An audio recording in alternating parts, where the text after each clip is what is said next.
Direto do plenário está de volta. Já temos imagens do plenário do Supremo Tribunal Federal e vamos continuar acompanhando a sessão plenária da tarde desta quinta-feira. Continuidade ao julgamento da ação direta de inconstitucionalidade 5.794, convido para falar pelo Presidente da República e pelo Congresso Nacional a senhora ministra Grace Maria Fernandes, advogada-geral da União. Ministra, Vossa Excelência terá até 15 minutos para se pronunciar e tem a palavra. Excelentíssima senhora ministra-presidente, senhora ministra, senhores ministros, senhora procuradora-geral da República. De tudo que se ouviu, de tudo que se leu, no âmbito das 18 ações diretas de inconstitucionalidade, o que se pôde observar de tudo que foi mencionado aqui da tribuna dessa Suprema Corte foi, na verdade, uma irresignação. Uma irresignação partindo de uma premissa, de um pressuposto extremamente equivocado. O legislador infraconstitucional não suprimiu, não pôs fim, não eliminou a contribuição sindical da ordem jurídica pátria. Muitas vezes, inclusive, a referência foi aqui citada como se fosse sinônima. Fim da contribuição ou supressão da obrigatoriedade da contribuição. Na verdade, a contribuição sindical foi mantida na ordem jurídica nacional. Não há em qualquer hipótese, a eliminação, como foi aqui mencionado em inúmeras oportunidades. Mas a atuação do legislador infraconstitucional implicou renúncia de receita? A atuação do legislador infraconstitucional, quando retirou a obrigatoriedade da contribuição sindical, tornando-a agora facultativa, afrontou a Constituição da República, afrontou os princípios previstos na ordem jurídica nacional, em especial a liberdade sindical? É essa a grande questão que se coloca na tarde de hoje, senhores ministros. A eliminação não existe, mas a eliminação da obrigatoriedade, agora sim. E quando se retira a obrigatoriedade e passa a se reconhecer que essa contribuição social, ela será agora marcada pela facultatividade, essa atuação do legislador suprime, retira a única fonte de custeio das entidades sindicais. Aqui nós temos, portanto, dois grandes valores, porque a liberdade sindical ela é a via de mão dupla. Quando o legislador constituinte originário estabelece a liberdade sindical, ele permite que as entidades se organizem, se estruturem para defender os direitos dos seus filiados. Mas também com base na liberdade sindical, o legislador constituinte originário expressamente assegura ao trabalhador, expressamente assegura ao empregado, ao trabalhador avulso, ao profissional liberal, ao trabalhador autônomo, assegura um direito à filiação e não uma obrigação de ser filiado. O que mais se compatibiliza com a Constituição Federal, portanto, é a obrigatoriedade de recolhimento da contribuição ou a facultatividade? Quando o artigo 8º, inciso 5º, é explícito, ao mencionar que ninguém será obrigado a filiar-se ou a manter-se filiado a sindicato. É essa a regra estabelecida pelo legislador constituinte originário.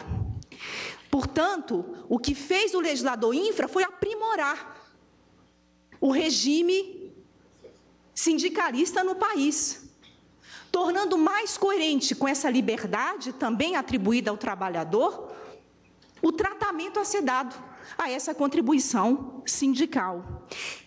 E poderia fazê-lo por lei, ou deveria ter observado lei complementar. Precisaria de lei complementar para mudar, alterar a natureza desse recolhimento, de obrigatória para agora facultativa? Esse tema não é novo nessa Suprema Corte, já foi enfrentado em outros tantos precedentes.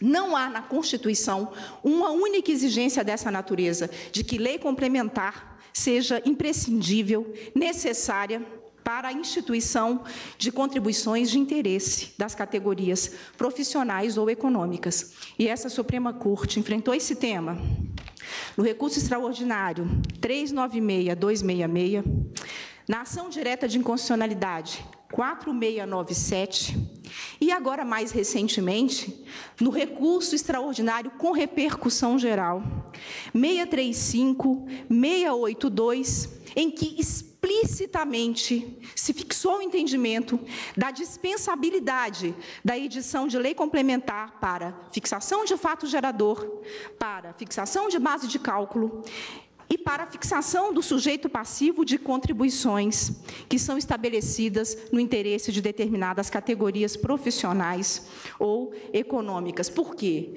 Porque a Constituição Federal, no artigo 146, inciso 3º, a linha A, exige lei complementar para edição de normas gerais em matéria tributária e exige lei complementar exclusivamente apenas com a fixação de fato gerador, base de cálculo e sujeito passivo para os impostos discriminados no próprio texto da Constituição Federal. Portanto, não houve aqui, por parte do legislador infraconstitucional, uma prática que afrontasse formalmente a Constituição da República. E no tocante ao mérito, ele prestou ao artigo 8º, inciso 5º, assim como também ao inciso 4º da própria Constituição. E a contribuição sindical, ela é essencial para a manutenção das entidades sindicais? Esse tema também foi objeto de enfrentamento por esse douto colegiado. Na ação direta de inconstitucionalidade 2522, o Supremo Tribunal Federal fixou que contribuição sindical não é fonte essencial de custeio das entidades sindicais. Portanto, senhores ministros, é importante aqui destacar que o legislador infra não eliminou as fontes de custeio das entidades sindicais, porque a própria Constituição prevê, no artigo 8º, inciso 4º, a contribuição confederativa. A própria CLT, no artigo 548-B, prevê a possibilidade de recolhimento de mensalidades. A própria CLT, também no artigo 513, prevê a incidência de taxas assistenciais. Portanto, há outras fontes de custeio, não sendo a contribuição sindical fonte essencial para a subsistência dessas entidades sindicais. E aqui o pilar do regime sindical, portanto, foi mantido. Não houve uma violação, porque há outros mecanismos de recolhimento capazes de manter todo esse sistema, aliás, múltiplas fontes de custeio, que não exclusivamente a contribuição sindical. É importante destacar que, antes mesmo da existência dessa alteração legislativa, essa natureza obrigatória da contribuição, do recolhimento dessa contribuição sindical, já vinha sendo objeto de inúmeros questionamentos, justamente porque essa natureza obrigatória que acabava por esvaziar o disposto no artigo 8º, inciso 5º da Constituição Federal. Portanto, não houve um retrocesso, uma violação ao princípio do retrocesso social. O que houve foi um avanço. O que houve, na verdade, foi se prestar reverência àquela que era a ideia original do legislador constituinte originário, quando estabeleceu também para o trabalhador o seu direito de ser filiado e não o seu dever de ser filiado, com os correspondentes desdobramentos de um eventual dever, como seria o recolhimento obrigatório de uma contribuição social. Essa facultatividade se harmoniza muito mais com o que está expresso na Constituição da República do que o inverso. Essa alteração legislativa foi objeto, senhores ministros, de questionamento perante a OIT, precisamente essa alteração. E a OIT foi também muito clara, explícita, ao dizer que a contribuição compulsória, essa sim estaria violando. Agora, a natureza facultativa, ela está em estrita consonância com os convênios e com os princípios da OIT. E já para finalizar, para não tomar também mais tempo desse douto colegiado, Essas alterações promovidas pelo legislador, ao retirar a natureza obrigatória e passar a considerar como facultativa, elas não traduzem renúncia de receita, portanto, não há violação ao artigo 113 do ADCT, como foi mencionado, inclusive, da tribuna. Por quê? Porque o que fez a lei foi passar a exigir autorização expressa do trabalhador avulso, do empregado, do autônomo, do profissional liberal, para que esse recolhimento possa ser promovido. Foi isso que fez.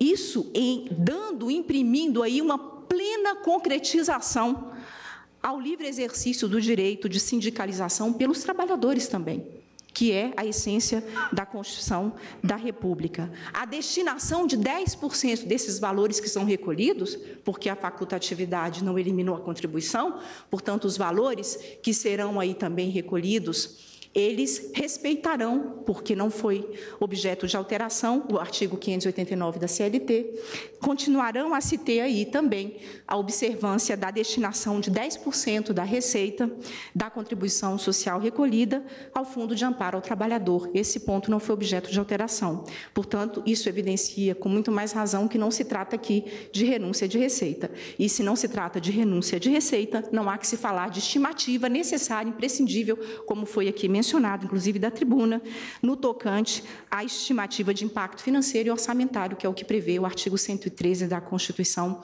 Federal. Com essas considerações, senhora ministra, senhores ministros, na certeza de que esse aprimoramento é salutar para o Estado democrático de direito, que não inibiu, por parte das entidades associativas, o seu direito de se estruturar e de se organizar. Aliás, há no Brasil aproximadamente 17 mil entidades sindicais. A revelar, a par de outras tantas reflexões que esse dado possa aqui também apresentar, a revelar que essa liberdade sindical vem sendo também observada. Portanto, com essas considerações, a Advocacia Geral da União pugna pela improcedência dos pedidos formulados nas ações diretas de inconstitucionalidade e pela procedência do pedido formulado na ação declaratória de constitucionalidade, agradecendo aqui a atenção de Vossas Excelências. Agradeço à eminente ministra Grace Maria Fernandes. E para se manifestar pelos Amici Curia, Central dos Trabalhadores e Trabalhadoras do Brasil, Federação Paulista dos Auxiliares da Administração Escolar, Confederação Nacional dos Trabalhadores na Indústria da Construção e do Mobiliário, Central dos Sindicatos Brasileiros, Central Única dos Trabalhadores, Central da Força Sindical, Confederação Nacional dos Trabalhadores nas Indústrias de Alimentação e Afins, Confederação Nacional dos Trabalhadores da Saúde, Nova Central Sindical dos Trabalhadores, Federação Interestadual dos Trabalhadores de Empresas de Rádio, Televisão Aberta ou por assinatura, falará por 5 minutos até o Dr. Magnus Henrique de Medeiros Farcato. Vossa Excelência tem este prazo, até porque há outros Amici Curia, e está com a palavra. Senhora Presidente, egregia Corte, venho a essa tribuna sustentar a inconstitucionalidade dos artigos da Lei 13.467 de 2017, que tornaram facultativo o recolhimento da contribuição sindical, em clara violação ao princípio da autonomia sindical, a que alude o artigo 8º, caput e inciso 1º da Constituição Federal Brasileira. Autonomia sindical conceituada pela doutrina como poder de autorregulamentação e auto-organização das entidades sindicais, que pressupõe necessariamente independência econômica. Independência que ficou profundamente comprometida com a aprovação da Lei 13.467 de 2017.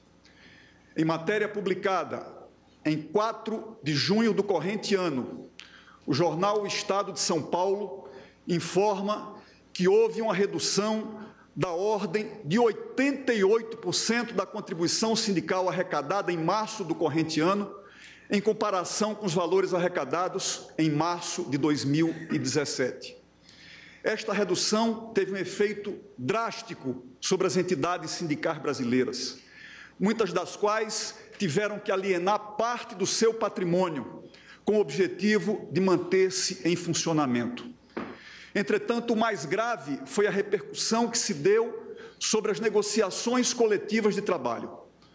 Um estudo formulado pela Fundação de Pesquisas Econômicas da Universidade de São Paulo nos informa que, em fevereiro de 2018, houve uma redução da ordem de 24% dos acordos coletivos celebrados por empresa e de 44% das convenções coletivas celebradas entre categorias profissionais e categorias econômicas. E essa redução importou, obviamente, na perda significativa de direitos históricos dos trabalhadores, que só foi possível em face da ausência de recursos necessários à sua organização por intermédio das suas entidades representativas. Entretanto, não bastasse esse aspecto, a Lei 13.467 cria uma grave distorção na estrutura sindical brasileira, constituída a partir do critério de representação de categorias profissionais e econômicas, sendo certo que os sindicatos de trabalhadores representam tanto sócios como os não associados da entidade. E há, seguramente, uma distorção pelo fato de que esta lei, ela suprime a obrigatoriedade do não associado em relação à única contribuição compulsória que lhe diz respeito, que é precisamente a contribuição sindical. Em contrapartida, ele continua a se beneficiar de todos os direitos e obrigações decorrentes dos acordos e convenções celebrados por seu sindicato representativo. Vejam que enorme contradição. E o mais grave é perceber que as outras fontes de receita, a que aludiu a oradora que me antecedeu, também não são impostas ao trabalhador não associado.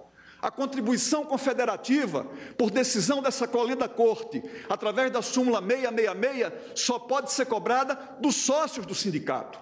A contribuição assistencial, a que alude o artigo 513, a linha E da CLT, por força de decisão proferida em recurso extraordinário, com repercussão geral, no qual figuram como partes o Ministério Público e o Sindicato dos Metalúrgicos de Curitiba, também só pode ser cobrada dos associados da entidade, o que significa dizer que os associados da entidade são os únicos responsáveis pelo seu custeio, enquanto que, por outro lado, os não associados, a partir dessa mudança, se eximem da responsabilidade da única contribuição que lhe competia.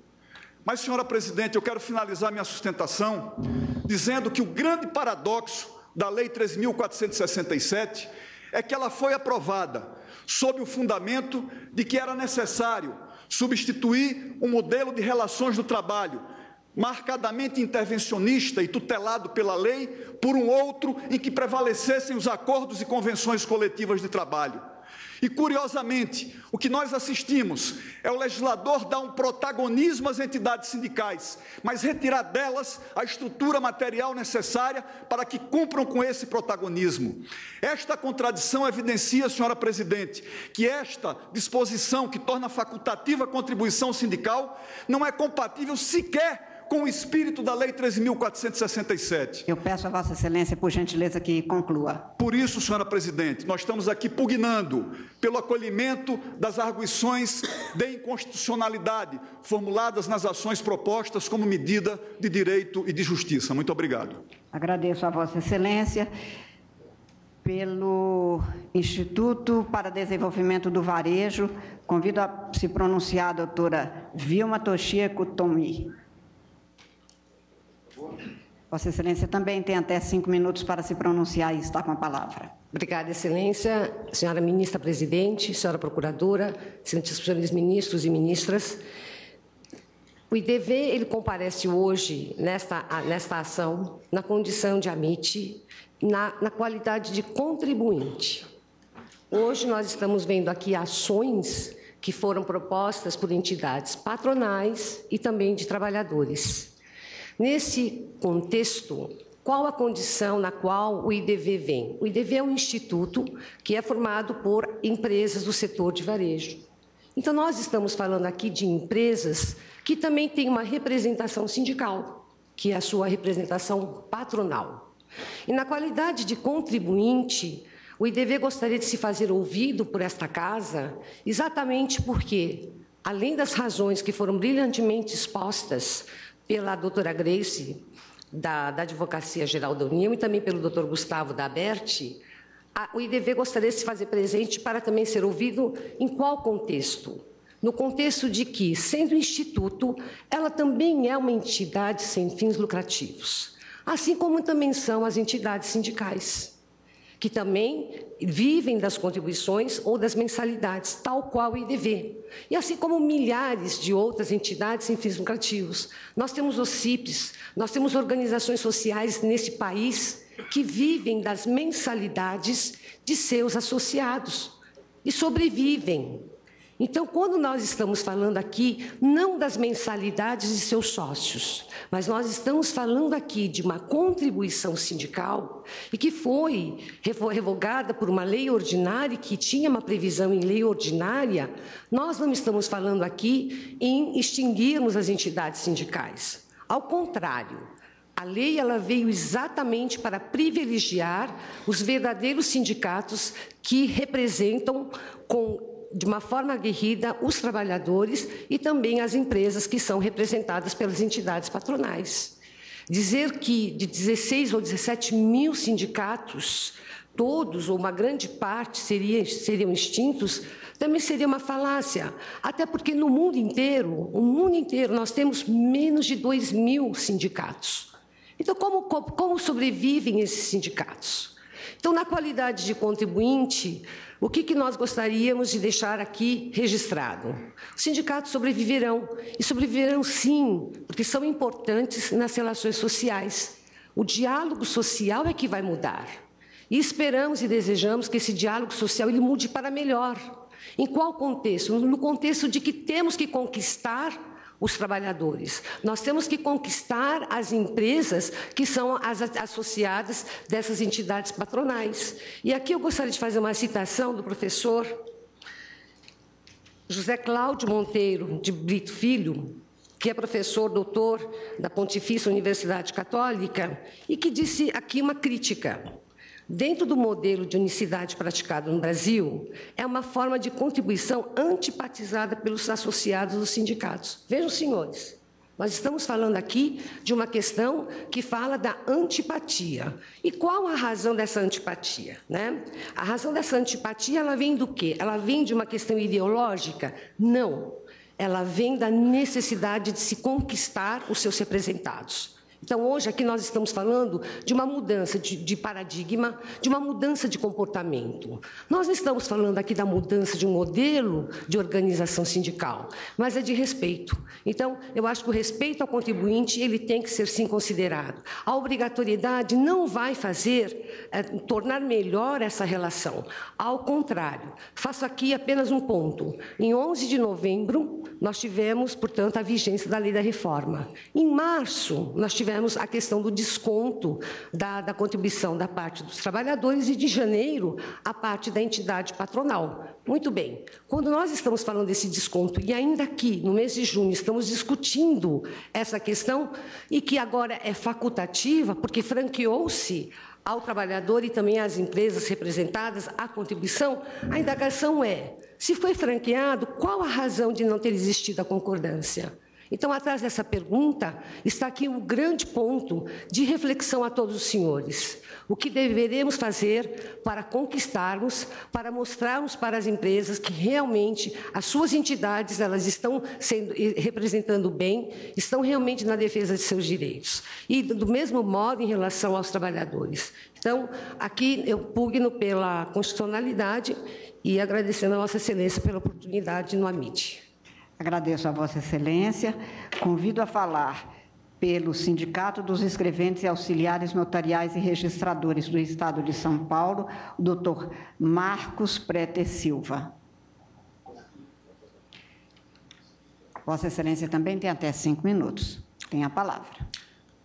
Senhora Presidente, nobres e doutos ministros, douta representante da Procuradoria, doutos advogados e demais estudantes que nos assistem, o Cianor, Sindicato dos Escreventes Auxiliares Notariais e Registrados de São Paulo, não obstante as brilhantes apresentações que aqui foram feitas, acredita que pode contribuir com mais alguns aspectos importantes a respeito dessa emblemática ação ora em discussão. Sobre o caráter tributário da contribuição sindical, já é mais do que pacífico em diversas decisões desta Corte o seu caráter inequivocamente tributário. Só para mencionar algumas, cito a DPF 126 do Distrito Federal, de relatoria do eminente ministro Celso de Mello, de 1/2/2013, o MS 28465, de relatoria do eminente ministro Marco Aurélio, na primeira turma, julgado em 18/3/2014, e o RE 496456, um agravo da primeira turma, que foi julgado em 30/6/2009, da eminente ministra e presidente desta Casa, ministra Carmen Lúcia. É importante salientar que, no que diz respeito às inconstitucionalidades formais, com a criação desse tributo facultativo que foi criado pela Lei 13.467 de 2017, em seus artigos 545, 578 a 602 da CLT, criou-se uma espécie nova, senhores ministros. Criou-se um tributo facultativo, imaginem os senhores. Agora, passou-se à área do contribuinte a escolha se deve ou não contribuir. Daqui a pouco, se essa onda pega, podemos assim dizer, irão regar outros tributos e outros direitos, conforme muito bem acentuado por um juiz do trabalho de Lages, uma decisão em ação civil pública que reconheceu pela inconstitucionalidade. Por que dizemos isso? Porque já é mais do que conhecido de que a contribuição sindical, como caráter de tributo, trata-se de uma prestação pecuniária compulsória desvinculada do conceito de sanção por ato ilícito.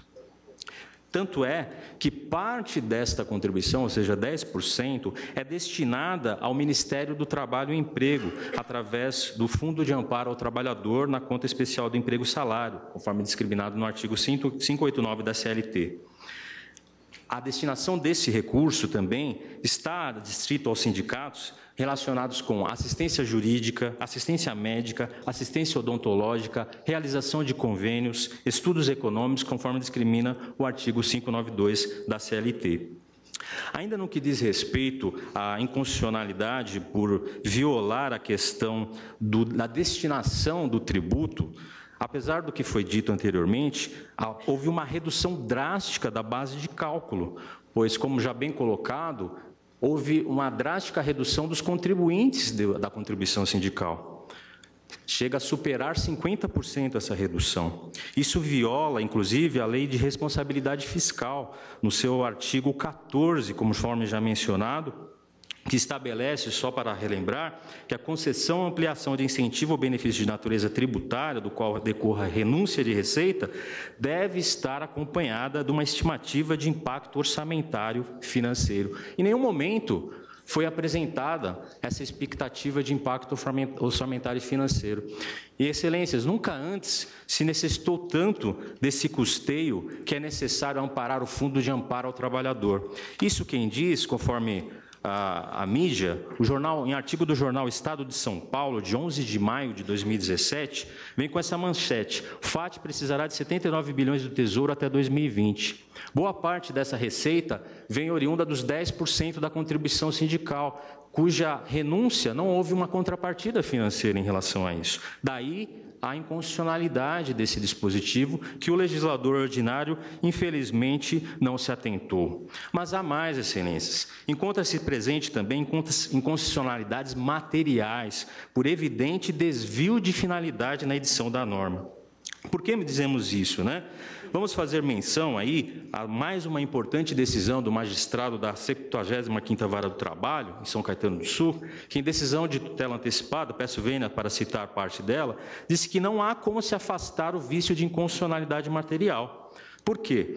Porque, como citando Marco Aurélio Greco, qual permito fazer referência, ele nos diz assim, que no controle de constitucionalidade das leis editadas com fundamento no artigo 149, o primeiro passo não é examinar a materialidade alcançada para a lei, mas aferir a sintonia do preceito com a finalidade constitucional. E tal sintonia, não importa a hipótese, ela não vai encontrar fundamento de validade se não encontrar essa sintonia. E o legislador ele não se atentou a isso. Vossa Excelência que, por favor, conclua, porque se exauriu o tempo. Pois não, Excelência. Ele não se atentou a essa finalidade. Então, como muito bem retratado, impõe-se aos sindicatos obrigações, prerrogativas da assistência jurídica, assistência médica, assistência odontológica, simulação de convênios, mas não se impõe nenhum mínimo de subsídio para que os sindicatos possam se manter, nem mesmo uma regra de transição para que eles pudessem sobreviver. Eu preciso que Vossa Excelência Portanto, é por essas razões que se propugna pela declaração de inconstitucionalidade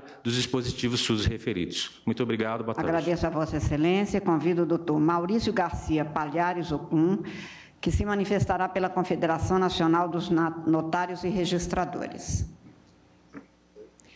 Doutor Maurício, Vossa Excelência também. Tem 5 minutos para se pronunciar e tem a palavra. Muitíssimo obrigado, Excelência. Vou ser extremamente breve na colocação.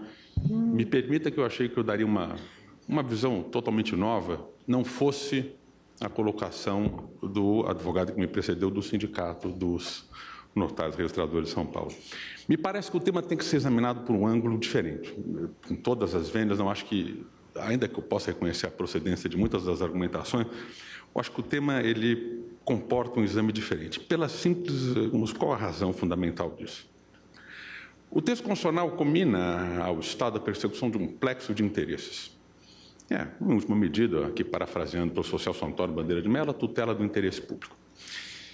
Em certa medida, quando a tutela do interesse público acaba impondo um ônus isonômico a todos, então nós estamos diante de uma figura de limitação administrativa e que não há necessidade de qualquer espécie de contrapartida por parte do Estado, posto que observou-se o princípio de isonomia. Não obstante isso, quando, para a tutela do interesse público, se impõe um gravame a uma categoria de pessoas e este gravame não é imposto de forma isonômica, impõe-se a necessidade de uma contrapartida por parte do Estado. O exemplo mais emblemático dessa figura é o que está estampado no artigo 5º, inciso 24 da Constituição da República, que é a figura da desapropriação. Realiza-se um encargo em benefício de toda a sociedade, mas, porém, o encargo é colocado numa categoria específica de pessoas. Não é só essa hipótese, a figura do tombamento, a figura da servidão. E por que esses temas são relevantes no tema tratado aqui, na questão tratada nessa artigo? Pergunta: a Constituição da República e o sistema normativo fixou um plexo de encargos inexcusáveis aos sindicatos. Encargos estes que os sindicatos não podem facultativamente exercer ou não. Impôs-se aos sindicatos a tutela compulsória de um conjunto de interesses do qual ele não consegue se desfazer. Portanto, é um encargo imposto ao sindicato, a um conjunto de pessoas, em benefício de toda a coletividade ou coletividade de trabalhadores. E quais são esses encargos? O artigo 8º, inciso 4 da Constituição da República, diz que é obrigatória a participação dos sindicatos nas negociações coletivas. É dizer, não se realizam negociações coletivas sem a presença dos sindicatos. Em prol de quem isso? Do conjunto de trabalhadores de toda a sociedade. 2. A CLT, no artigo 500, estabelece obrigatória a presença dos sindicatos na hipótese de pedido de demissão do servidor estável. Portanto, não se realiza a demissão do servidor estável sem a presença do sindicato. A criação do sindicato não é facultativa, senhores. Ela é obrigatória porque a Constituição da República, ministro Carmen Lúcia, assim estabelece. E mais, daqui, o termo de quitação anual deve ser celebrado entre empregador e empregado perante o sindicato. Só os sindicatos têm capacidade jurídica para celebrar contratos coletivos de trabalho. Portanto, a presença do sindicato, o sindicato se impõe constitucionalmente como uma figura solar na constelação da tutela de um conjunto de interesses dos trabalhadores que não é só interesse dos trabalhadores, é interesse público. E neste encargo impõe-se um conjunto de deveres aos sindicatos, um fim, que lhe impõe um ônus que, no entanto, ele deve ser repartido entre quem? Resposta: entre toda a coletividade. Mas pode falar, qual é toda a coletividade? A coletividade por ela beneficiada. Então, justifica-se a contribuição sindical por esta razão. Por quê? É um ônus imposto de forma não isonômica mas que impõe-se um cargo em benefício de toda a sociedade e que, para realizar a contrapartida, para que não haja quebra do princípio da isonomia, cria-se a figura da contribuição sindical. A pergunta, isso já existiu antes? Claro que existe. Contribuição ao SESC, SENAI, SENAT, já examinado por aqui, eles têm o mesmo propósito. Quais são os mecanismos que poderiam existir além da contribuição sindical? Alguém vai dizer, a extinção da contribuição sindical ela é inconstitucional? Data vênia não é. Não é. É inconstitucional a fixação da facultatividade dela, mas a não fixação de uma contrapartida que tenha por finalidade custear aquele encargo em benefício de toda uma coletividade de trabalhadores. Isso é inconstitucional. A lei da reforma trabalhista não previu essa contrapartida. E neste ponto é inconstitucional. Então, até que sobrevenha essa contrapartida, que pode ser dado pelo quê? Indenização, subvenção. Esta reforma, ela se revestirá de inconstitucionalidade. E apenas respondendo uma colocação muito bem feita pela ministra da AGU, que eu tomo licença nos 8 segundos que me restam tratar, o fato de ter sido imposto um encargo não significa dizer que, apenas arrematando, ministra, e aqui foi dado exemplo, mas agora ela tem outros meios de se custear que não a contribuição compulsória. Pela minha ótica, essa colocação não prospera pela seguinte razão. E eu peço que Vossa Excelência, por gentileza, conclua. Eu atenderei majestosamente, apenas concluindo o seguinte. Realizou-se um tomamento, que é um sacrifício de direito. É claro que um tomamento ela pode obter a contrapartida econômica lesada de outra forma. É claro que faticamente isso é possível, mas juridicamente isso não é possível. E por essa razão, porque me parece que houve ofensa ao princípio da isonomia, é que a contribuição à entidade na qual eu represento, ela pede que seja julgado procedente a ação declaratória de inconstitucionalidade. Ministro, muitíssimo obrigado. Excelência. Convido o doutor Luiz Felipe Buarez Andrade.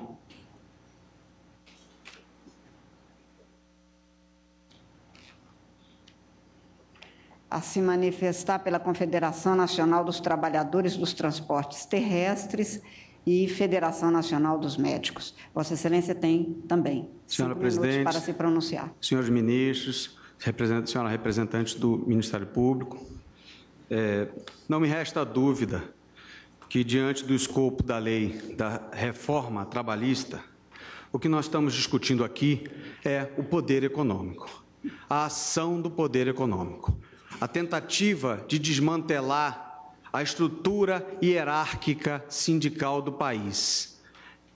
Esse é o grande escopo que está sendo discutido aqui. Quando você retira o custeio, quando você seca a fonte, você desmantela um sistema que veio sendo erigido, que foi erigido historicamente no país. Não há outra ilação que se possa extrair ao ponto de se colocar uma contribuição facultativa. Eu sou advogado de confederação, federação e de sindicato. Existem sindicatos que vivem da contribuição sindical, sim, porque eles representam categorias de trabalhadores de menor poder aquisitivo. Não há possibilidade ali de se instituir qualquer tipo de garantia perante aquele trabalhador com a situação financeira menos favorável. E a contribuição sindical, ela se coloca ali, sim, como um custeio de uma entidade que precisa sobreviver, porque ela faz parte de um sistema de organização de trabalhadores. Entidades sindicais não têm fins lucrativos, elas não podem se organizar automaticamente para suceder uma determinada receita. Isso não há como. Nós vivemos num país onde o PIB é de 1 trilhão e 400 bilhões. Queremos ser o quê? Estados Unidos? O PIB é 18 trilhões. Mas cuidado para não acertarmos na China, que lá se trabalha 16, 18 horas por dia. Então, o que nós temos aqui discutindo é o desmantelamento. É preciso que se veja isso, Excelência, porque não é somente a questão de tornar facultativa, há um escopo por trás, um escopo cruel com essas entidades. limitadas que representam trabalhadores menos favoráveis. A questão que o ministro Fachin colocou no seu despacho, com relação ao tripé da representatividade, unicidade e do custeio, isso é histórico. E gente no passado morreu para que isso se tornasse realidade.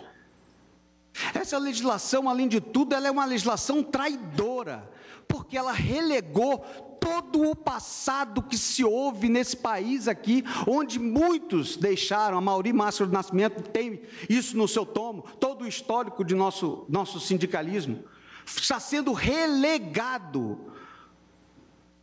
Então, excelências,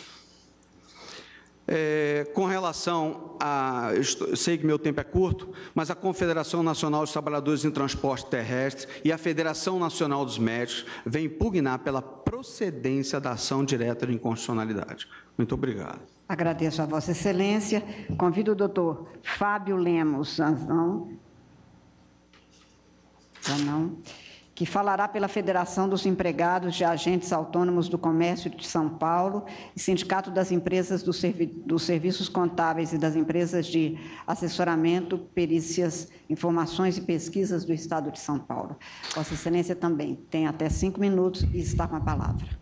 Senhores ministros e ministras, boa tarde. Procuradora-Geral, eu peço desculpas pela falta de cordialidade, mas como o tempo urge, eu quero ir direto ao ponto.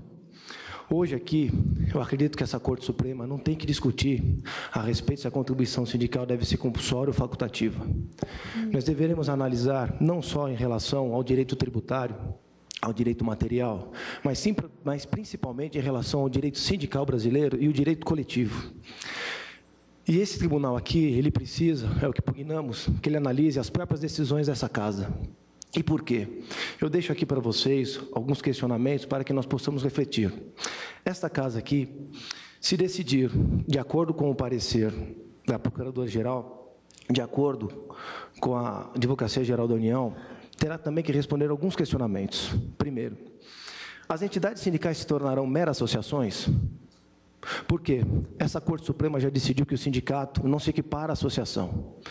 Sindicato desempenha o munus público em benefício de toda a categoria, conforme o artigo 8º da Constituição Federal.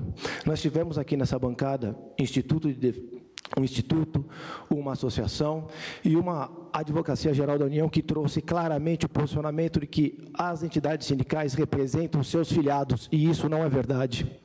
As entidades sindicais representam toda a sua categoria. Isso é ponto pacífico. O ministro Marco Aurélio sabiamente já decidiu isso inúmeras vezes nessa casa. Foi dito também que os sindicatos teriam condições de prestar as assistências judiciárias gratuitas, mesmo tendo condições de defender os seus trabalhadores. Mentira. A Lei 5.584 de 1970, que trata da gratuidade judiciária no âmbito da Justiça do Trabalho, em seu artigo 8º, ela traz a obrigatoriedade das entidades sindicais representarem juridicamente todos os trabalhadores da categoria, independentemente de filiação. Agora, como manter isso?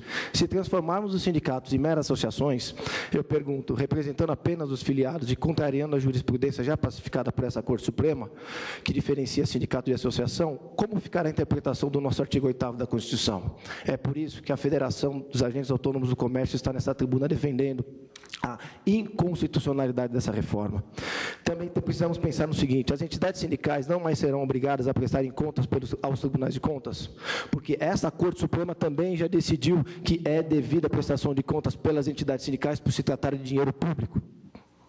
Continuando, pergunto a vocês: os empregados pertencentes à categoria, mas não filiados aos sindicatos, que não contribuem com os sindicatos, eles terão direito aos benefícios previstos nos acordos e convenções coletivas já firmadas?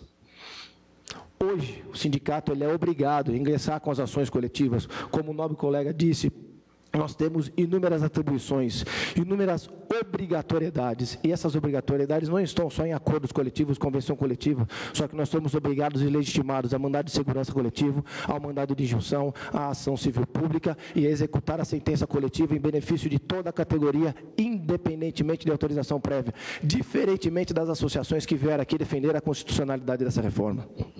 Continuando, será possível afirmar que o princípio da vinculação por categoria, que autorizou a OAB e os conselhos profissionais a instituírem e a cobrarem mensalidades, anuidades, com base no princípio da vinculação e nos moldes já fixados aqui mesmo por essa Corte, não será aplicados apenas e exclusivamente às entidades sindicais? A OAB, aos conselhos profissionais, o princípio da vinculação existe e vai deixar de existir através de uma interpretação equivocada do artigo 8º? Essa pergunta. Continuando, como será possível as entidades sindicais atender às requisições atuais de autuações por parte do Ministério Público do Trabalho, feitas, disparadas por trabalhadores da categoria, mas que não são filiados e que não contribuem com a entidade sindical? Porque hoje é muito importante saber que, infelizmente, o Ministério do Trabalho e Emprego está sucateado. O Ministério do Trabalho e Emprego fechou as portas em inúmeras cidades desse país. E hoje, se não forem os sindicatos a defenderem esses trabalhadores, eles estarão totalmente desamparados. Por fim, as entidades sindicais continuarão com poderes, como foi dito nessa tribuna, para firmar acordos, convenções, estabelecer banco de horas, negociação de PLR, planos de demissão voluntária e até mesmo demissão em massa, entre outras questões de extrema relevância, através de suas assembleias a toda a categoria. Mas eu pergunto, as mesmas assembleias não têm o poder de decidir sobre a instituição de contribuição a ser descontada de todos os trabalhadores? Pergunto, qual empregado que não contribuindo financeiramente à entidade sindical passará a contribuir se ele terá as mesmas garantias de quem não contribui? E, por fim, eu gostaria de salientar que, em que pese a Procuradoria-Geral da República ter dado parecer contrário à inconstitucionalidade, o próprio Ministério Público do Trabalho, através da resolução número 1 da Coordenadoria Nacional... Peço a Vossa Excelência, por gentileza, que conclua, porque exauriu o seu tempo. Da Coordenadoria Nacional de Promoção da Liberdade Sindical, fez questão de trazer o seguinte: a manutenção da compulsoriedade da contribuição sindical ganha relevância quando verificamos que a reforma trabalhista acresceu sobremaneira os encargos do sindicato, como a criação de um rol de matérias em que os encargos sindicais... em que o negociado poderá prevalecer sobre o legislado, inclusive e principalmente na perspectiva do negociado estabelecer as condições de trabalho inferior ao assegurado em lei, sendo necessário, portanto, a existência de um sindicato forte, Doutor Fábio, dotado de capacidade econômica e bem estruturado. Eu agradeço a atenção. Muito obrigado. Agradeço a Vossa Excelência e devolvo a palavra ao eminente ministro relator Edson Fachin. Senhora Presidente, eminentes pares, permito-me principiar cumprimentando... Presidente, estamos sem quórum para a deliberação. Acho que o ministro Fux deu uma saída, segundo ele me disse, por uma necessidade, mas, sim, pedi já que verificasse. Mas eu agradeço a...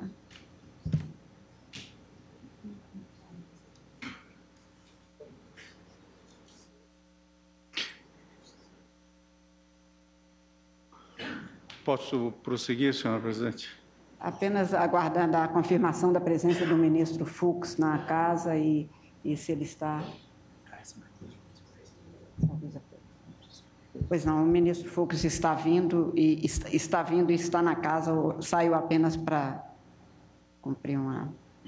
Mas Vossa Excelência pode continuar, então, porque estando aqui, sim, pelo sistema de som. Pois não, pode continuar, por gentileza. Muito obrigado, senhora presidente. Muito obrigado ao ministro pela lembrança do quórum.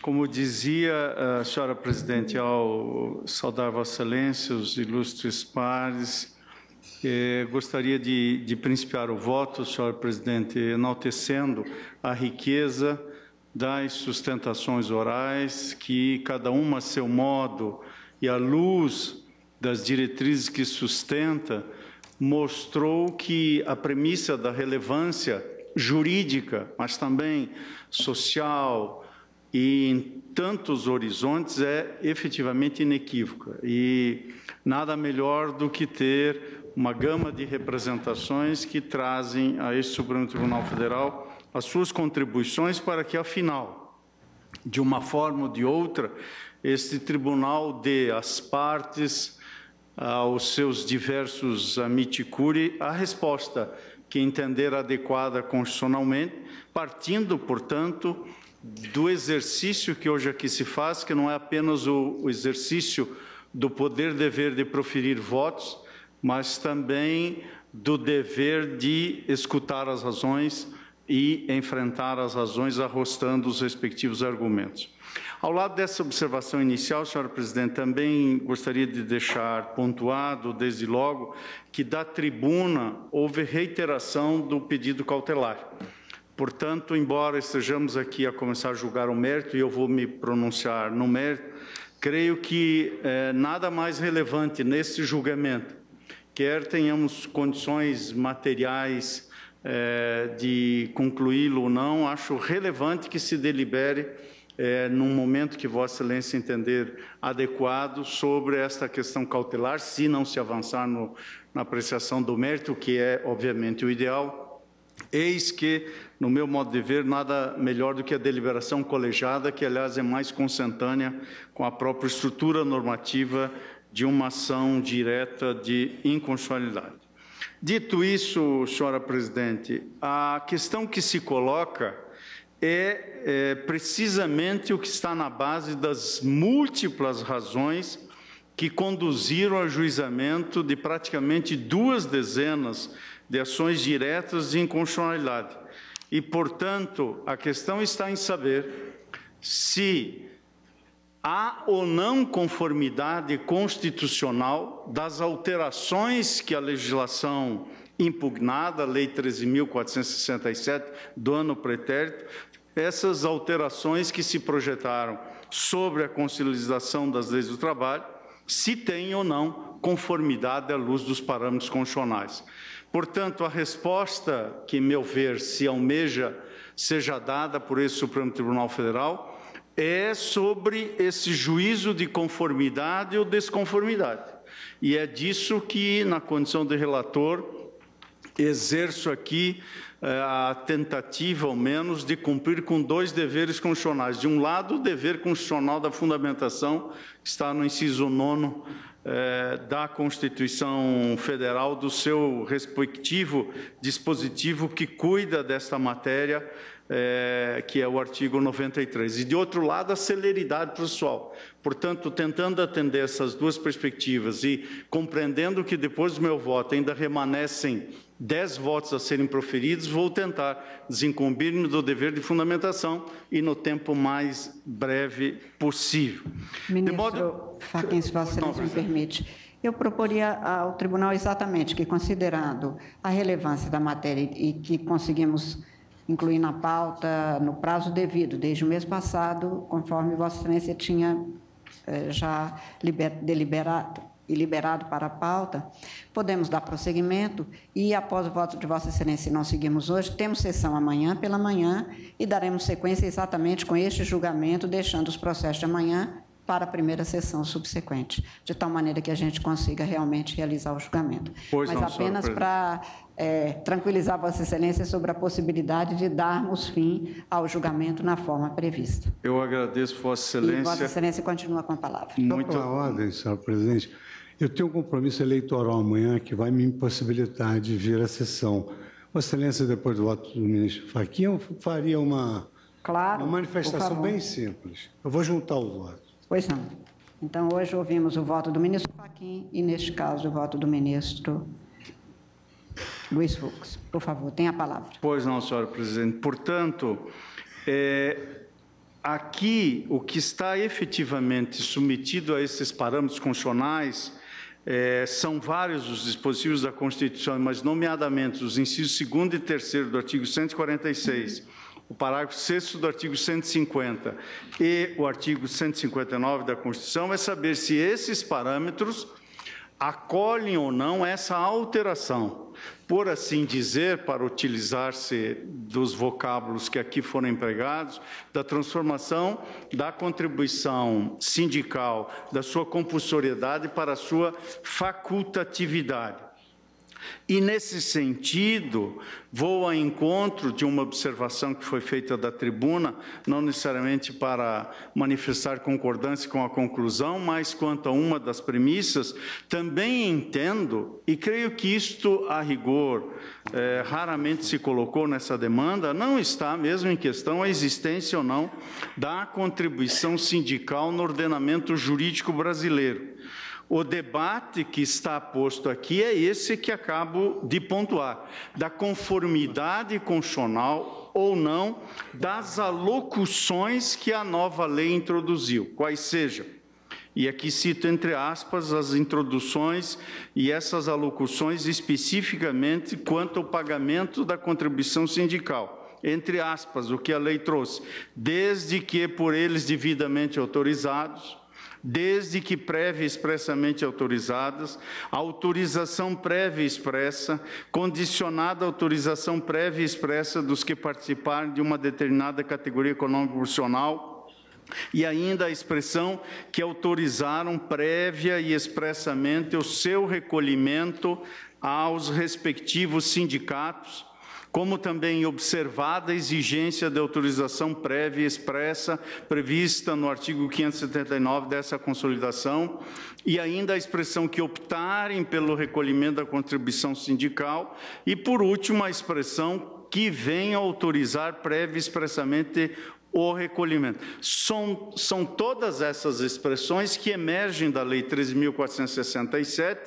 e fazem nascer uma controvérsia que reputo legítima, e creio que, quanto a isso, ninguém há de impugnar, que é uma controvérsia constitucional para saber a resposta que esse tribunal dará a essa conformidade ou desconformidade.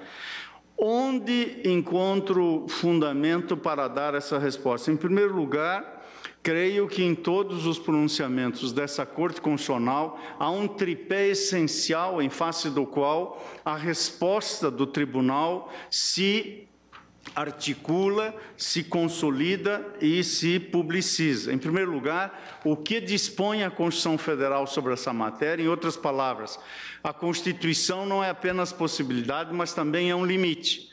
Estejamos ou não de acordo do ponto de vista das compreensões pessoais, não é isso que está em debate.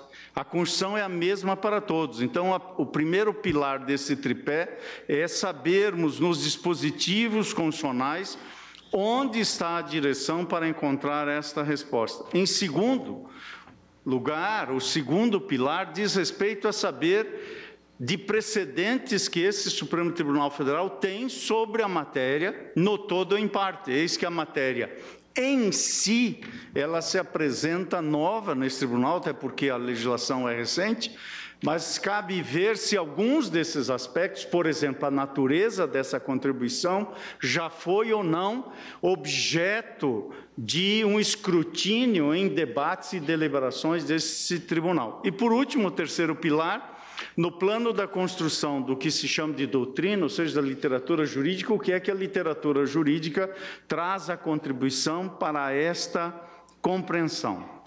À luz desse tripé, senhora presidente, o meu voto se articula nessa tríplice dimensão da resposta e constrói como fio condutor desses três pilares o que se pode denominar de regime sindical de natureza constitucional, ou seja, a opção que entendo foi feita pela Constituição de 1988 e que está sustentada, em meu modo de ver, pelo que deflui especialmente do artigo 8º da Constituição, inciso 2º, inciso 3º e parte final do inciso 4º, sobre a unidade sindical, a representatividade compulsória e também a contribuição social, como se refere à própria Constituição, independentemente de previsão em lei.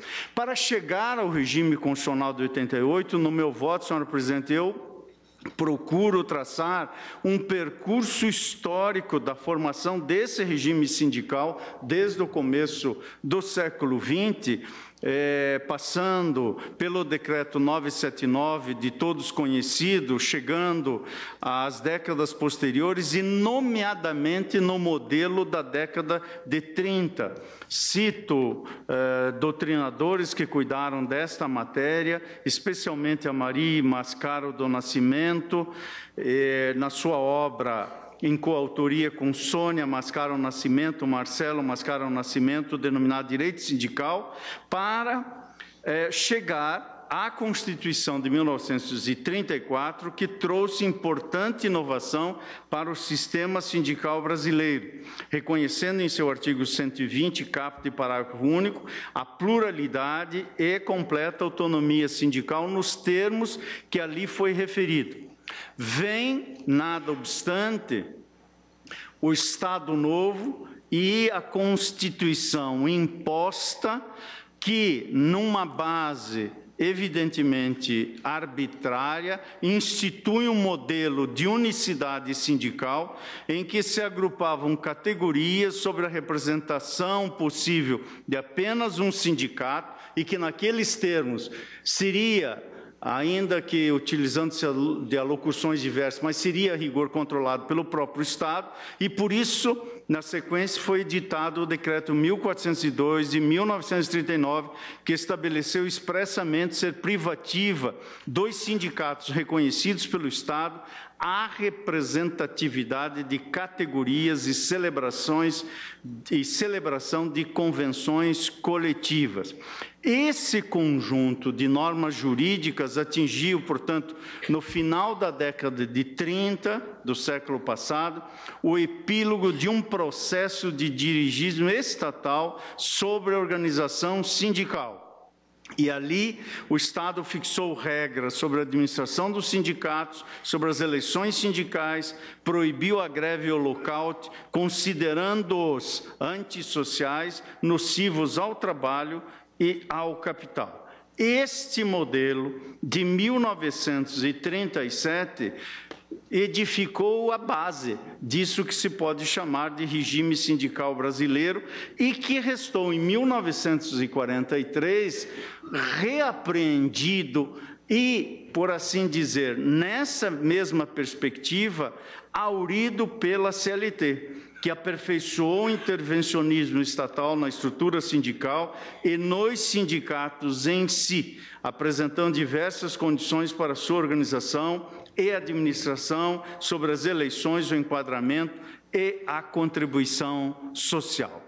Pois bem, após a vigência desta carta, há, como todos sabemos, a redemocratização que se operou em 1946, e de lá, sobre os diversos elementos políticos e institucionais que se projetaram para o Estado ditatorial que se instalou no Brasil a partir de 1964, projetando-se na Constituição de 67 e na assim dita Emenda Constitucional de 1969, alcunhada por alguns de Constituição. Eu traço no meu voto esse percurso histórico para chegar ao seguinte ponto. Com base nesse desenvolvimento histórico e nesse regime, qual foi a escolha que fez em 1988 o legislador constitucional? Eis que entendo que essa escolha vincula o juiz, portanto, vincula-nos, como também vincula o legislador ordinário. Portanto, qual foi a opção que fez a Assembleia Nacional Constituinte ao editar a Carta Constitucional que vai completar 30 anos? Sobre esse ponto, assento que o texto constituído em 1988 trouxe inovações ao sistema sindical brasileiro, as quais, se não o alteraram substancialmente, e entendo que não o fizeram, mitigaram em alguma medida o modelo corporativo altamente controlado pelo Estado desde o Estado Novo. E as principais mudanças: o direito à livre fundação de sindicatos, o reconhecimento constitucional da investidura sindical na representatividade da categoria, a liberdade de filiação e desfiliação, a obrigatoriedade da participação sindical nas negociações coletivas e a possibilidade de instituição via Assembleia de contribuição confederativa, contribuição essa que, por óbvio, não estamos aqui a tratar. O Constituinte de 88 fez, em meu ver, uma opção inequívoca pela manutenção de um modelo de sindicalismo sustentado nesse tripé que antes mencionei: unicidade sindical, representatividade obrigatória e custeio das entidades sindicais por meio da contribuição sindical, em meu modo de ver, autorizada pelo artigo 159 da Constituição. Entendo que a Constituição de 1988, apontada como precursora de novos tempos no que tange às relações entre capital e trabalho, e principalmente pelo princípio da não intervenção e da não interferência do Estado na organização social, permitiu a ampliação do número de entidades sindicais, estimulou a extinção da Comissão de Enquadramento Sindical e propiciou a criação do Cadastro Nacional das Entidades Sindicais no Brasil.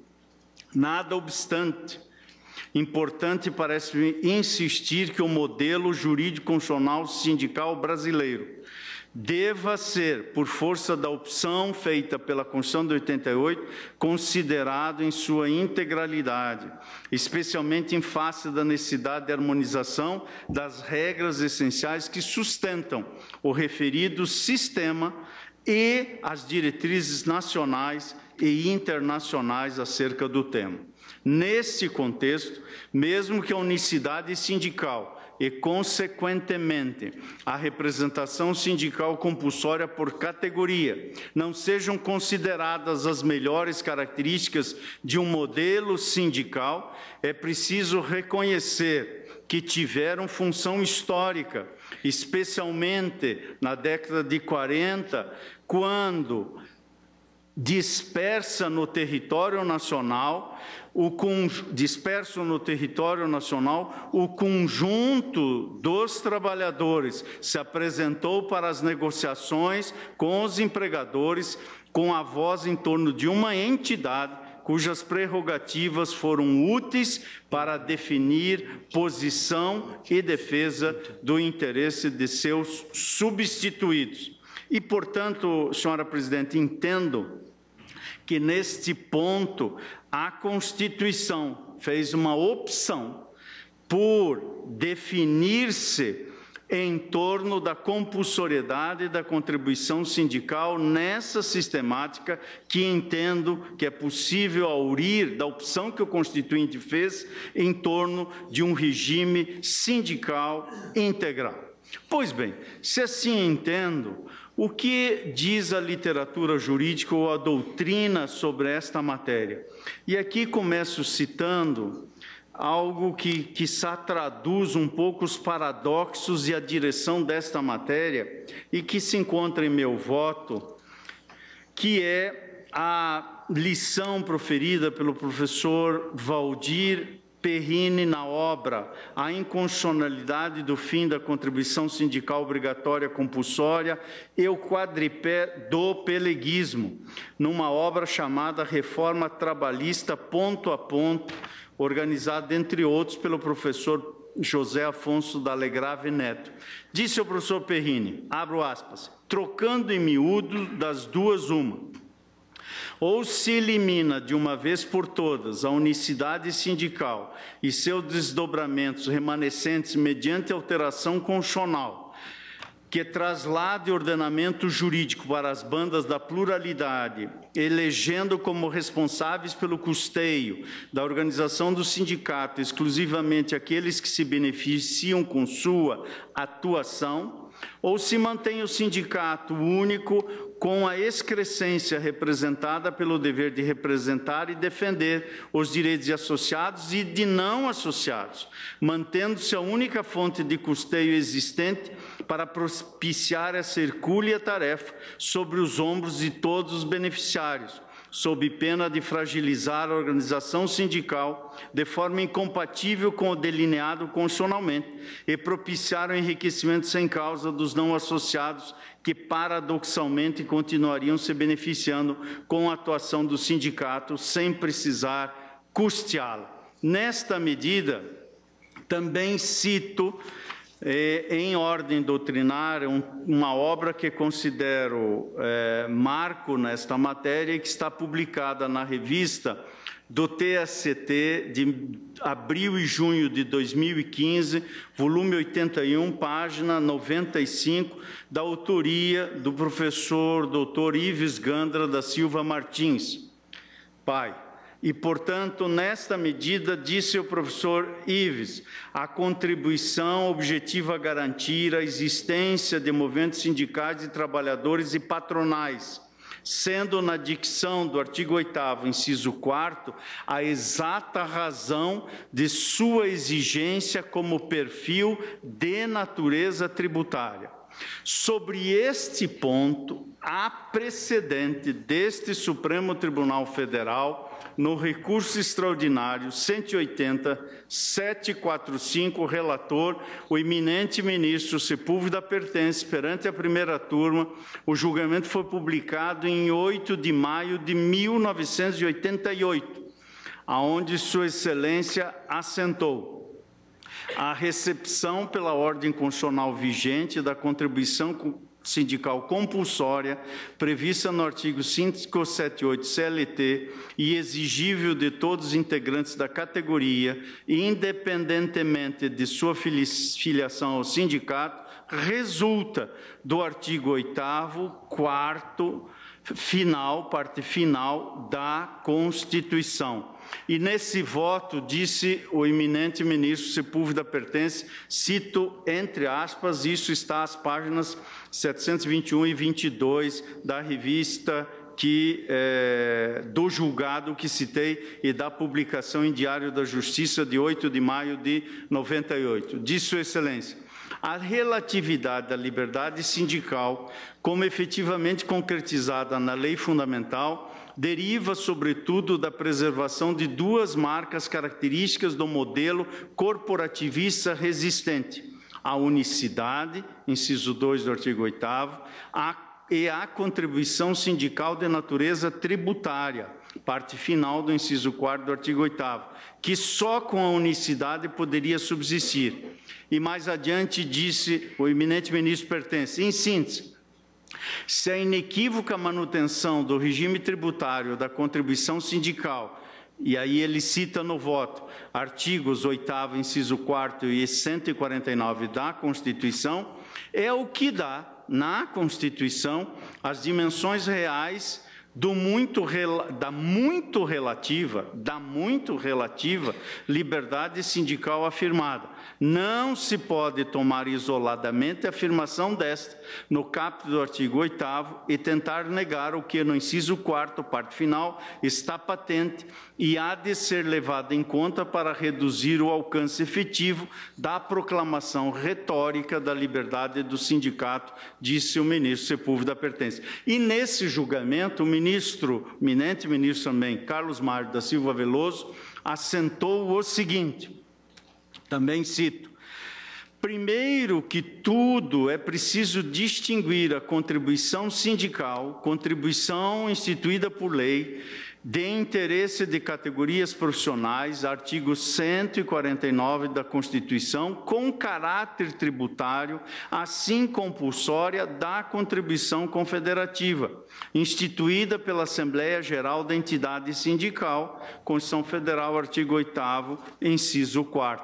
E há uma longa citação que faço do voto do eminente ministro Carlos Mário da Silva Veloso, que, para precisar melhor, retificando, foi proferido no recurso extraordinário 198-092, perante a segunda turma e cujo resultado de julgamento restou publicado em 11 de outubro de 1996. Portanto, há precedente na linha da natureza da contribuição sindical, nesses dois recursos extraordinários que mencionei, a literatura jurídica sobre essa matéria, citei inicialmente a Mauri Mascaro Nascimento, também citei Ives Gandra da Silva Martins, cito também o professor Valdir Arnaldo Lesnal Perrini. Há nesta direção a obra Comentários à Constituição do Brasil, pela editora Saraiva, volume 2, página 553, de autoria ou coautoria do saudoso professor Celso Ribeiro Bastos e do eminente professor Ives Gandra da Silva Martins.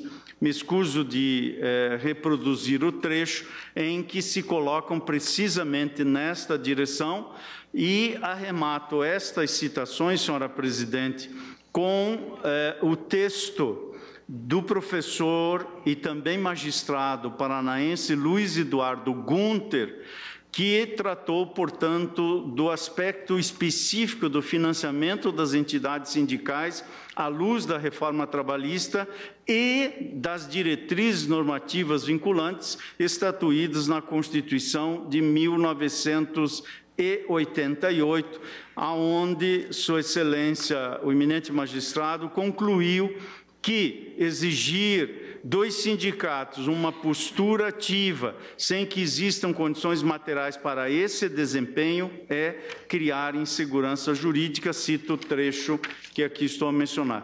O meu voto é mais alongado, senhora presidente, mas assim, e agora vou resumir as conclusões, assim presto contas desse tripé na Constituição, nos dois precedentes que citei e nesses autores, e trago, portanto, à colação as conclusões desta ordem de ideias para arrematar o voto, dizendo, em primeiro lugar, que nesta ação direta de inconstitucionalidade proposta pela Contimaf, estou examinando esta e, por via de consequência, todas as que estão aqui apensadas e que se concentram nesta matéria. Impugna, nomeadamente, o artigo 1º da Lei 13.647, que deu nova redação aos artigos que já mencionei da consolidação das leis do trabalho, e alterou a disciplina jurídica da contribuição social. A questão é de notória relevância para a ordem constitucional brasileira, eis que o custeio das instituições sindicais é tema de ordem constitucional à luz dos incisos 3º e 4º do artigo 8º. Em segundo lugar, portanto, assento que o regime constitucional, como disse e reitero, acolhido pela Constituição de 1988, ainda está sustentado em 3 pilares fundamentais: unicidade sindical, artigo 8º, inciso 2º da Constituição; representatividade compulsória, inciso 3º do mesmo artigo 8º; e contribuição sindical, inciso 4º do artigo 8º, parte final, combinado com o artigo 149. Entendo que, sem alteração constitucional, a mudança de um desses pilares desestabiliza todo o regime sindical e não pode, sem ofensa à Constituição, ocorrer de forma isolada. Por isso, a discussão sobre a constitucionalidade ou não da desconstituição da compulsoriedade da contribuição sindical há de ser ambientada nessa sistemática sindical integral, sob pena de desconfigurar o regime constituído pelo Constituinte, com perdão do pleonasmo, em 1988. Em terceiro lugar, senhora presidente, estou reiterando que a história constitucional brasileira demonstra que desde a década de 30 do século passado, foram atribuídas, quer estejamos de acordo ou não, foram atribuídas aos sindicatos funções que envolvem um fenômeno de publicização da natureza das referidas entidades. Eis que, nesse modelo, próximo ao controle do Estado, possuíam, ao seu início, uma função muito maior do que tem hoje, mas possuiu e ainda possui uma função mitigadora das tensões entre empregadores e empregados. Em relação a este modelo, houve ao curso do século XX, uma ruptura com esta ordem de ideias no momento em que os sindicatos, pessoas jurídicas de direito privado, livremente constituídos os sindicatos pelos interessados, com estatutos autoelaborados, com autonomias de atuação, passaram, a partir da década de 30, a ter uma natureza quase pública, praticamente consubstanciado como órgãos de colaboração do governo. E o que é pior, tutelados pelo então denominado, e que por durante muito tempo assim o foi, Ministério do Trabalho, Indústria e Comércio, com natureza padronizada, e passaram a ser obrigados a apresentar relatórios de suas atividades aos órgãos fiscalizadores competentes. Adotou-se a estrutura de um sindicato único em cada base territorial, comprometendo-se, em meu modo de ver, mas este foi o modelo então adotado, comprometendo-se a liberdade de fundação de mais de um sindicato de trabalhadores da mesma categoria e base territorial.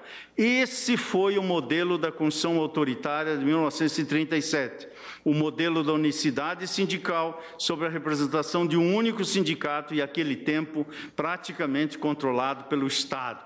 Esse modelo, na sua essência, vigorou até a proclamação da Constituição de 88, que trouxe inovações mitigadoras ao regime sindical e, portanto, atenuando aquele modelo corporativo altamente controlado pelo Estado, mas manteve, segundo entendo, da conjugação dos artigos 8º, incisos citados, e do artigo 149 da Constituição, esse tripé: unidade sindical, representatividade obrigatória e custeio das entidades sindicais por meio de um tributo, como a definiu o Supremo Tribunal Federal nos precedentes que citei, a contribuição sindical. Portanto, e em quarto lugar, senhora presidente, não está em discussão aqui a existência ou não da contribuição sindical, e sim se a sua natureza, nos termos da nova lei,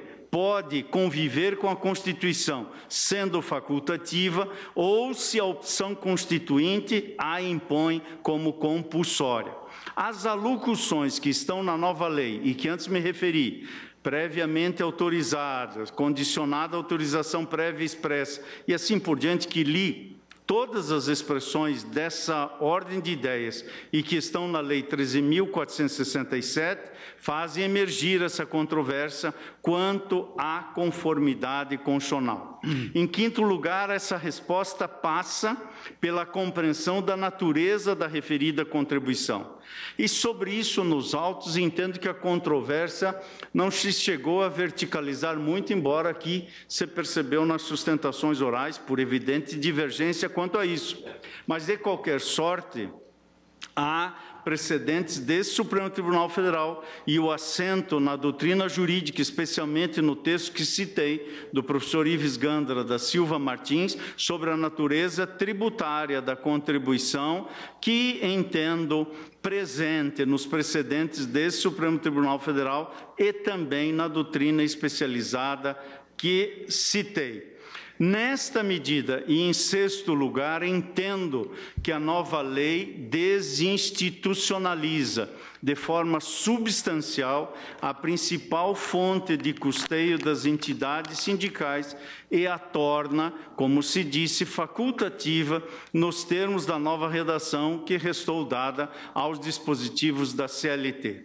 Em sétimo lugar, senhora presidente, entendo que a alteração da natureza jurídica da contribuição social que este tribunal, nos precedentes que citei, e na doutrina autorizada que também mencionei, a definiu como típico tributo, a alteração de tributo para a contribuição negocial facultativa, importa também, em meu ver, numa inequívoca renúncia fiscal pela União, por não ter sido acompanhada de seu impacto orçamentário e financeiro. Desta tribuna, foi dito que estes dados empíricos não podem ser de todos descartados.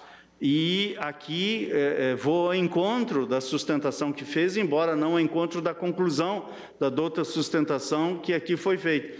Porque o artigo 113 do ato das disposições constitucionais transitórias, que foi acrescido pela emenda constitucional 95 de 2016, exige em matéria de renúncia fiscal, isso não depende, em meu modo de ver, da vontade do legislador ordinário, nem da compreensão do magistrado. Isso decorre do que está escrito no artigo 113 do ato das disposições constitucionais transitórias, tal como acrescido na redação da emenda constitucional 95.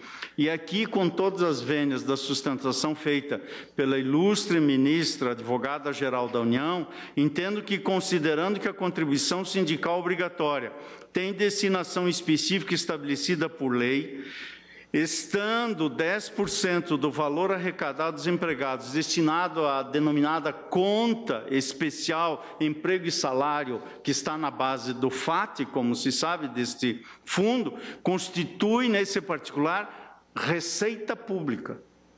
E, nesta medida, era obrigação constitucional indicar expressamente para sua alteração estimativa de seu impacto orçamentário e financeiro. Não examinei, porque não encontrei essa demonstração nos autos, o que, em meu modo de ver, configura inconstitucionalidade formal das alterações em pauta e objeto das ações diretas de inconstitucionalidade ora analisadas. E, por último, senhor presidente, e aqui concluo, sobre a perspectiva da inconstitucionalidade material, entendo que ganha relevo a real possibilidade de fazer sucumbir, com a alteração legislativa, o regime sindical reconhecido pela Constituição de 88 e que, no meu modo de ver, se impõe não perante apenas o Poder Judiciário, mas também perante o legislador ordinário.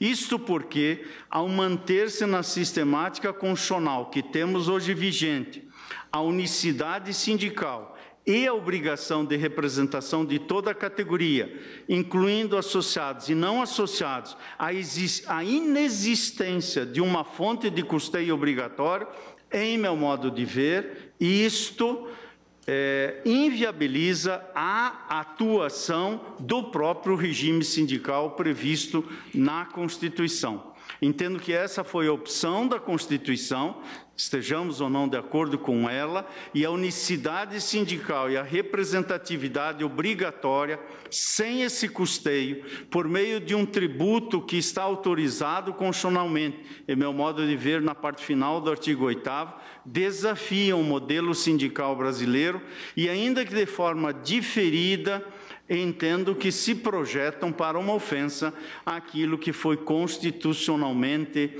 reconhecido em 1988.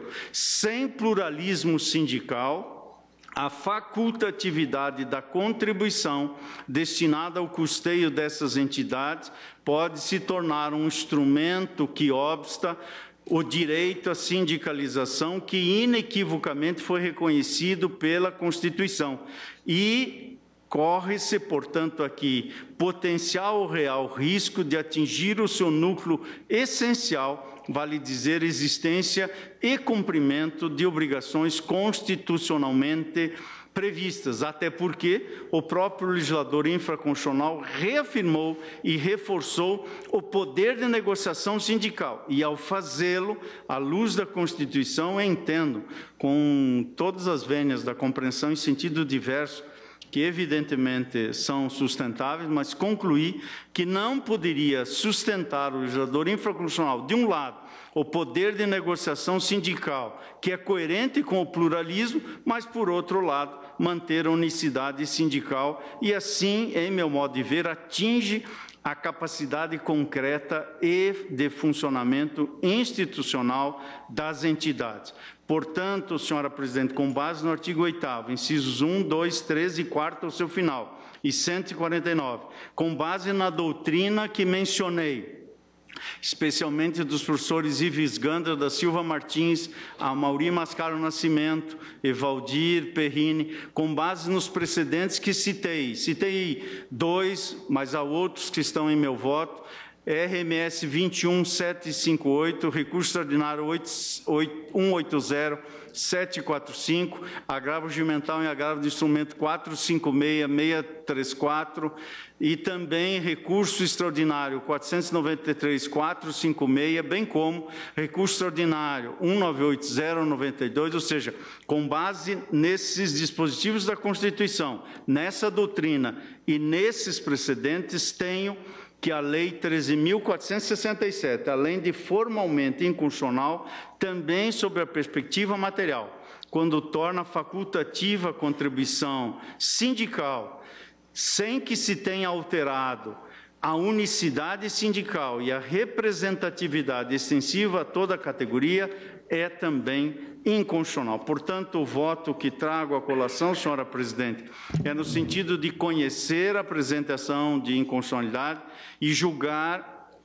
integralmente procedente o pedido de declaração de inconstitucionalidade das expressões que mencionei e que constam agora dos artigos 545, 578, 79, 82, 583, 587 e 602 da CLT, com a redação que lhes foi dada pela Lei 13.467, e é como voto, senhora presidente. Agradeço a Vossa Excelência. E, na forma que tínhamos combinado, então, ouviríamos apenas o voto do ministro, antecipando o voto do ministro Fux. Tenho certeza que o ministro Alexandre, os que antecedem, concordariam, e suspendemos o julgamento para continuidade na sessão matutina de amanhã. Por gentileza, Vossa Excelência tem a palavra. Senhora presidente, Agraja Corte, luz representante do Ministério Público, senhores ministros, senhores advogados aqui presentes, um número expressivo, e demais presentes a quem interessa o desate dessa causa. Senhora presidente, primeiramente gostaria de cumprimentar o ministro Edson Fachin pela profundidade, pela agudeza do voto, aliás, como vai ser sempre o trabalho do eminente colega. E ele sempre diz que aqui pode haver dissenso, mas não há discórdia. Então, é sobre esse ângulo, ministro Fachin, que eu penso venha para trazer aqui alguns elementos que são dissonantes em relação ao voto de Vossa Excelência. Eu prometi ser breve, vou sintetizar, mas vou juntar o voto. Claro. Então, de início, senhora presidente, eu destaco que a Lei 13.467, ela não contempla normas gerais de direito tributário e, a fortiori, não reclama para esse tema uma exigência de lei complementar.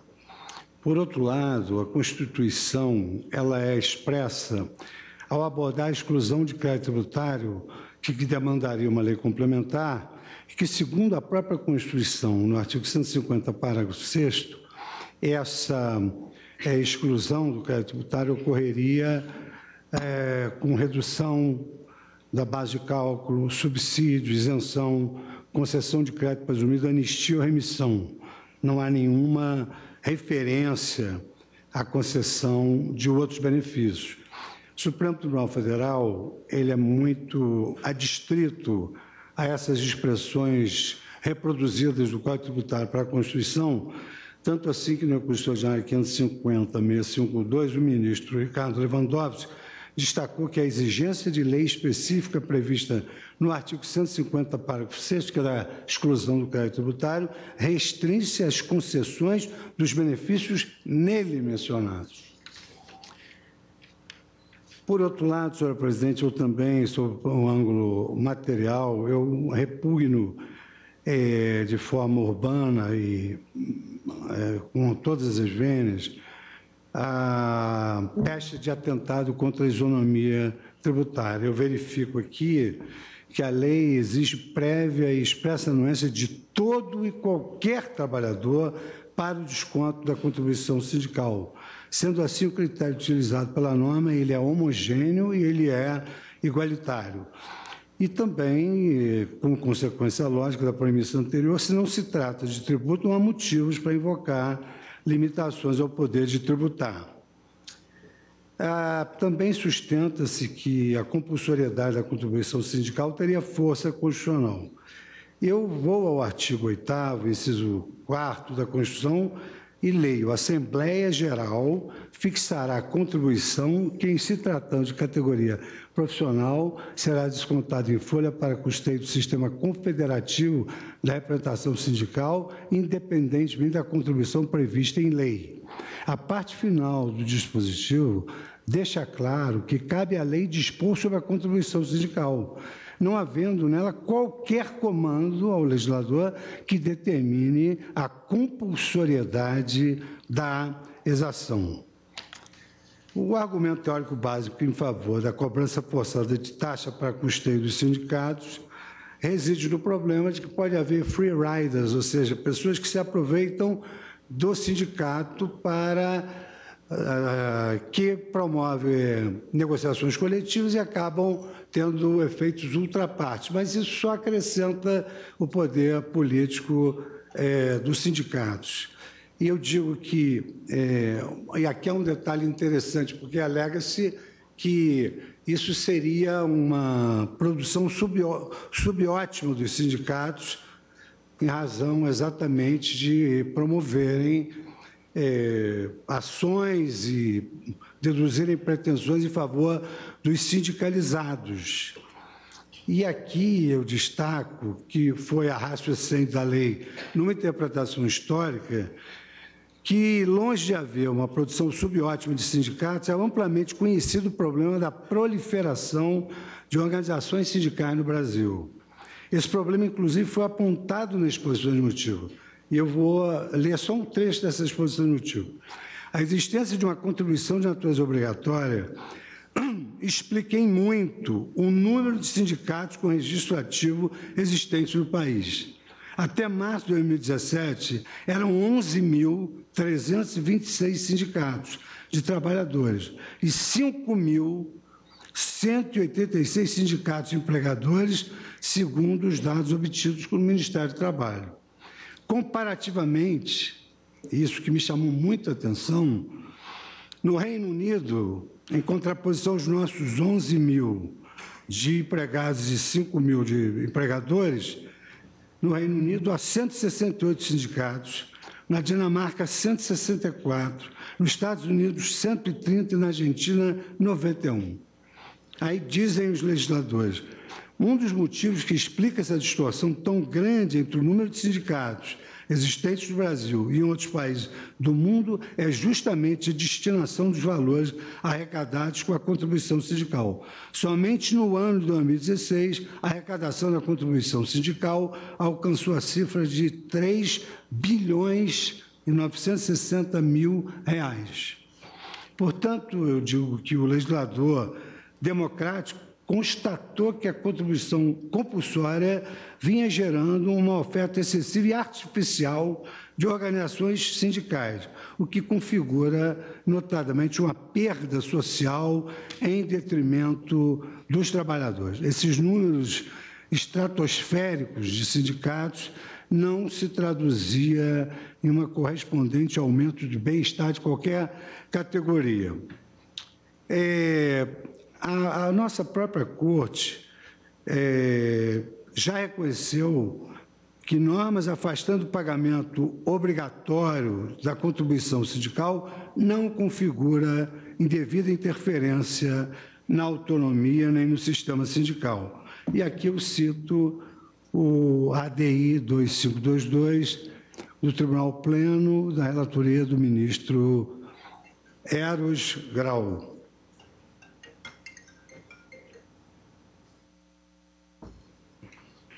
Trago também, senhora presidente, de forma sintética, um argumento constitucional muito expressivo que consagra como direito fundamental, um dos direitos fundamentais, a liberdade de associação, sindicalização e de expressão. E no texto da exposição de motivos, vem devidamente claro que não se pode admitir que a contribuição sindical seja imposta a todos os integrantes das categorias econômicas e profissionais, e, ao mesmo tempo, que a Carta Magna determina que ninguém é obrigado a se filiar ou se manter filiado a uma entidade sindical. Sob o enfoque da liberdade de expressão e não de associação, assento que é consabido que as entidades sindicais frequentemente, mas isso é público e notório, e vigora a regra notória não é a gente probacionem, frequentemente os sindicatos se engajam em atividades políticas, lançando e apoiando candidatos, conclamando protestos e mantendo estreitos laços com partidos políticos.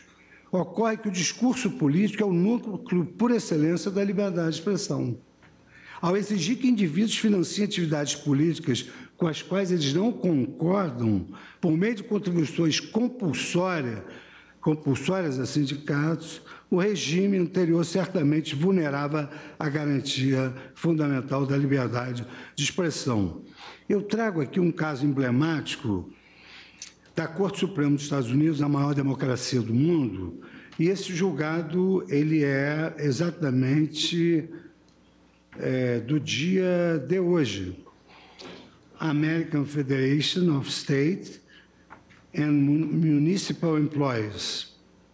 Então, a Suprema Corte dos Estados Unidos decidiu que um trabalhador não filiado a sindicato não pode ser obrigado, por lei, a pagar contribuição sindical denominada agency fee. A Corte estabeleceu que a extração forçada e não consentida de contribuições sindicais viola a primeira emenda da Constituição norte-americana, a qual garante as liberdades de expressão e de associação.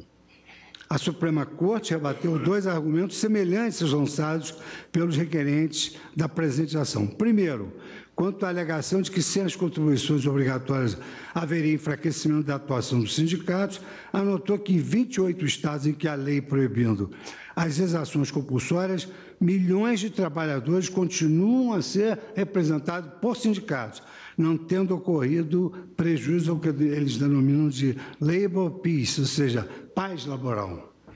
Em segundo lugar, eles entendem que, ainda que possa favorecer outrem, também trabalhador, os sindicatos que se beneficiam também da prerrogativa de representarem trabalhadores não filiados, aumentando exatamente seu poder político e a sua influência. E aí a Corte usa de um argumento muito interessante com relação a quem vai ser favorecido sem pagar nada. Ela argumenta que, do contrário, seria preciso concluir que, para financiar grupos de lobby em favor dos idosos, por exemplo, o governo poderia obrigar todos os idosos a pagar uma contribuição. A primeira emenda não permite que o governo obrigue uma pessoa a financiar a atuação de outra só porque o governo pensa que o seu discurso promove os interesses da pessoa que não quer pagar. E aí a conclusão do acordo é que os empregados devem escolher financiar o sindicato antes que qualquer coisa lhes seja tomada, que isso é um princípio básico da democracia. Quer dizer, não se pode tomar capitais para financiar sindicatos sem que o empregado consinta. Não havendo razões teóricas ou elementos empíricos que tornem inadmissível a opção do legislador, é de se respeitar essa escolha democrática. No Estado democrático de direito, a deferência é ao parlamento, com a presunção de constitucionalidade das leis. Por fim, sobre esse eventual desastre que poderia ocorrer em relação ao sistema dos sindicatos, eu ressalto que essa afirmação ignora que os sindicatos ainda dispõem de múltiplas formas de custeio, inclusive a contribuição confederativa, a contribuição assistencial do artigo 513-E da CLT e outras contribuições instituídas em assembleia da categoria ou constantes em regra de negociação coletiva. Mais ainda, a Lei 13.467 ampliou as formas de financiamento da própria assistência jurídica prestada pelos sindicatos, passando a prever o direito dos advogados sindicais à percepção de honorários sucumbenciais. conforme a nova redação do artigo 791, a CAPT e a CLT. Por derradeiro, a própria Lei 5584/70, em seu artigo 17, já dispunha, e aí o trabalhador não ficará à deriva, já dispunha que, ante a inexistência de sindicato, cumpre a Defensoria a prestação de assistência judiciária no âmbito trabalhista. Só, senhora presidente, que eu vou fazer a juntada de voto. Me comprometi à síntese pela generosidade da Corte de admitir que eu votasse primeiro e concluo meu voto pedindo vênia ao ministro Edson Fachin, no sentido de indeferir a liminar, porque num juízo prévio, perfunctório, sobre o fumus boniuris, a probabilidade... Mas aqui nós já estamos julgando e o voto do ministro já foi pela procedência do pedido, ou seja, foi de mérito. O voto foi no mérito. Foi no mérito, mérito. Tá bem. Então, então vou acompanhar... diverge... Pelo texto do meu voto, eu vou acompanhar essa metodologia e já julgar e voto pela improcedência das ações diretas da inconstitucionalidade e pela procedência da ação declaratória de constitucionalidade, para assentar a compatibilidade da lei com a Carta Federal. Pois não. Então, na forma que tínhamos inicialmente ajustado, proclamo o resultado provisório, que após o voto do ministro relator, que julgava procedentes os pedidos formulados nas ações diretas e improcedente o pedido formulado na ação declaratória de constitucionalidade, do que divergiu o ministro Luiz Fux, no sentido da improcedência dos pedidos formulados nas ações diretas e da procedência do pedido formulado na ação declaratória, suspendeu-se o julgamento para continuidade no início na sessão matutina desta sexta-feira, 29 de junho. Eu agradeço aos senhores ministros, senhora Procuradora-Geral, senhores advogados, em especial os que houveram na tribuna, senhora Procuradora, Advogada-Geral da União, ministra Grace, senhores servidores, senhora Secretária de Sessões, declaro encerrada a presente sessão, desejando a todos uma excelente noite. Muito obrigada.